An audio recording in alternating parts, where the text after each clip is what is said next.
You're watching 11 Alive Morning News. 11 minutes of nonstop news starts now. It is 6:48, kicking off your 11 minutes of nonstop news this rainy Friday morning. Yeah, there's a lot of rain out there, helping you get out the door with 11 straight minutes of weather, traffic, and news. Right now, classes are canceled at UGA. Police in Athens leading the first homicide investigation in 20 years, warning students to be careful after a nursing student was found dead on campus. Liza Lucas joins us live with the latest in the search. Heavy rain out there this morning, none severe, but it is a nuisance for us. It will be pulling out, and we'll get some sunshine in here as we head toward the afternoon. Looks like it's going to be a decent weekend. I'll have that outlook for you coming up. It's only getting worse along 85 southbound. The wreck still has one right lane open past Claremont Road. I just tracked 3.5 miles of backup. We'll get you around this one and that top end perimeter. Let's get back to the big developing story we're following from UGA. Homicide detectives worked all night long after the death of a nursing student. And her body was found on campus after she went out for a run. Our Liza Lucas is in Athens for us this morning. Liza, I know everyone still just trying to make sense of all of this. And I don't think we can ever make sense of anything like this. Of course, there is heartache out here, a campus on edge, feelings of sadness, feelings of disbelief. Police, meanwhile, still investigating, as you mentioned, after that nursing student was found dead. Officers finding the young woman's body Thursday in an area of Oconee Forest Park behind Lake Herrick, where we are. A friend had called police earlier when the woman had not returned from a jog at the intramural fields. Now, police locked down the entire sports complex yesterday. We saw them checking every driver's ID, documenting every vehicle, and putting the campus on alert in the meantime. UGA canceling classes today until Monday. Students now questioning their own safety around campus. I run a lot, and so we've just been talking about going and seeing the park here and going for a little run or just walking by. But now after hearing all this, I don't feel safe anywhere. And we do know that there is a network of cameras around the campus. Again, police continue their investigation, and we have reached out to police for the latest this morning. We're going to keep you posted on the very latest on air and online, but we do know counselors are going to be on hand to support students throughout today. Sending it back to you. Liza, thanks so much. Now turning to some breaking news. One woman in critical condition after a fire at a home in Decap County. Officials say it started just before 2 o'clock this morning on Fair Lane, and firefighters had to rescue that woman.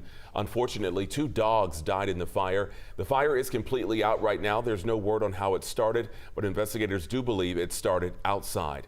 We will post all of the latest developments in this story and others right here in our 11 Alive News app. It is free to download from your app store. That was a look at your top headlines on a rainy Friday. Chesley, it's starting to move out. Oh yeah, take a look. We've got some big time clearing taking place. It's a fast mover, so it's moving over toward the east of us now. You can see George's Rome has already begun to clear out, and even some of the clouds starting to break up just a little bit. Now I think we will hold on to these clouds at least through about noon before they'll start to break up and we get the sunshine back in. But the heavy rain now well east of our area. Got it down to the south and east as well, as most of you are starting to get out and about now. Down toward Butts County, you can see where Jackson, we have a little moderate pocket of rainfall there. The rest of it well south. Down toward Concord as well, south of Barnesville now we have some heavy rain. It's all light from Griffin and Spalding County almost into Peachtree City. But yeah, it's going to be light for the rest of the morning, and then it's out of the way. We'll get some sunshine in before it sets today, so that'll be nice. Temperatures are in the 50s, so another a milder start than we have been because of the cloud cover and the rain that we had out there. Temperatures in the 40s up here to the north, 61, the warm spot down there toward Thomaston. Everywhere else, 55 is a very popular number. We have it in a lot of spots, and right there in Atlanta. I think that's where we begin this morning, and temperatures will rise from there.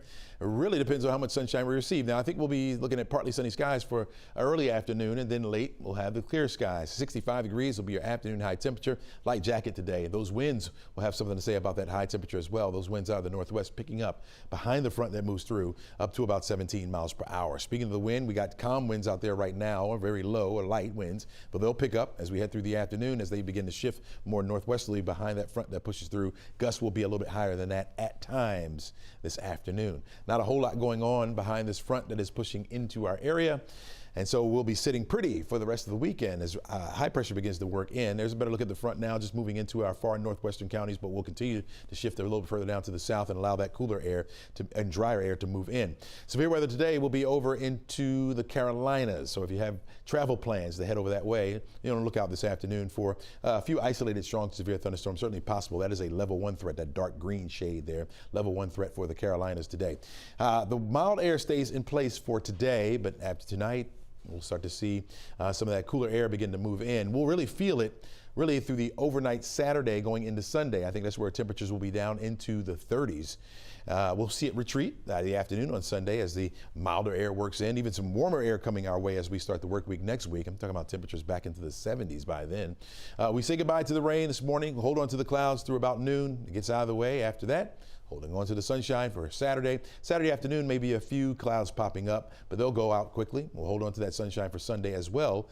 It'll be a chilly start, starting off at 31, but we'll rebound nicely during the afternoon at 64. 70s come our way as we start the work week next week. In fact, Monday through Wednesday, holding on to the 70s. Rain chance, a couple thunderstorms certainly possible. Late Wednesday going into Thursday. We'll detail that for you as we get closer. Until then, enjoy the dry air for this weekend. Crash? All right, Chesley, finally I can give you a little bit of good news, but the red alert's going to continue. We've got lanes open. We still have a couple of Hero trucks blocking the HOV lane, but at least most of 85 South past Claremont Road has been reopened. That's been the scene of a major red alert, a box truck and 3 other vehicles involved in this crash. And delays, like I said, I clocked them in at about 3.5 miles. Keep using Buford Highway as an alternate. That's going to be your best bet. Okay, just when things were starting to clear, they block a couple of right lanes again. 285 eastbound before New North Side Drive. That's why things are pushed back pretty much towards Vinings, and 75 towards Marietta. So even though that's recovering, still a rough ride through the Cloverleaf. And of course, we've got our problems out on the Stone Mountain Freeway, Highway 78 westbound. This wreck before Mountain Industrial Boulevard blocking up one of your 2 lanes. And look at that jam all the way back to Rockbridge. So big heads up if you're coming in from Snellville to 285. That's about a 50-minute ride. Cheryl? A slow go at 6:55. Now to some other stories we're following for you. Decap police are looking for a hit-and-run driver. This is after the death of a man on I-85 right near the perimeter. Police say this crash happened just after 8 o'clock when a vehicle hit a man on a motorcycle and then kept going. They say the victim was thrown off the motorcycle and later died. Well, today marks 4 years since Ahmaud Arbery was killed while jogging in a Brunswick neighborhood. And this morning, the South Fulton Running Partners and other local running groups are preparing for their annual Ahmaud Arbery Day run. So the group runs or walks 2.23 miles on the West End Trail. Ahmaud's mother, state representatives, and more will be there in attendance. That run starts at 6 tonight. Right now, there's a plan to use part of the now closed Wellstar Atlanta Medical Center as temporary emergency shelter for the homeless. According to our partners at the Atlanta Business Chronicle, this shelter will take over the former AMC Athletic Club.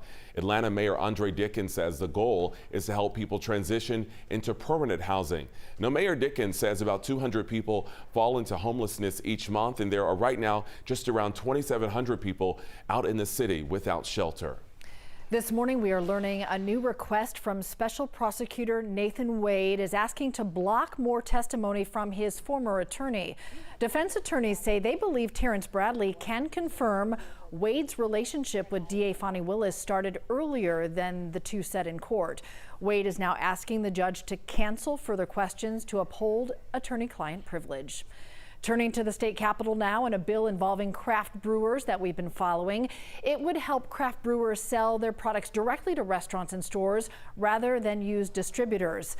The proposal did not advance out of the Senate committee. Advocates tell us the bill will likely die this session. They plan, though, to keep advocating for future change. A big weekend for soccer fans here in Atlanta. Atlanta United opens up their season tomorrow. The Five Stripes will be on the road for their first few matches tomorrow against the Columbus Crew, and their first match at the Benz will be on March 9th against New England. All right, Chesley, rain moving out still. Absolutely. Now well south of us, the heavy rain, and it is clearing clearing out up toward the north and west, so that's going to be our trend for the rest of the morning. By noon today, you're looking at a mix of sun and clouds. 60 degrees will be your temperature by noon. On our way to 65 for the afternoon high under partly sunny skies. Those winds start to pick up on us a little bit. Northwest winds about 17 miles per hour. By 6 o'clock, we'll be right around 58 degrees. Got fair skies on the outside. Will set us up for sunshine as we head through the weekend. A little bit cooler on Saturday, but we'll warm it up nicely, especially as we head into next week. Crash? All right, multiple alerts remain. 85 southbound past Claremont Road, still clearing that one up. 285 eastbound before New Northside Drive and Highway 78 westbound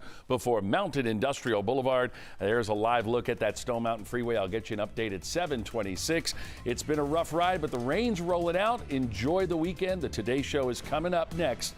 We'll see you Monday. Enjoy.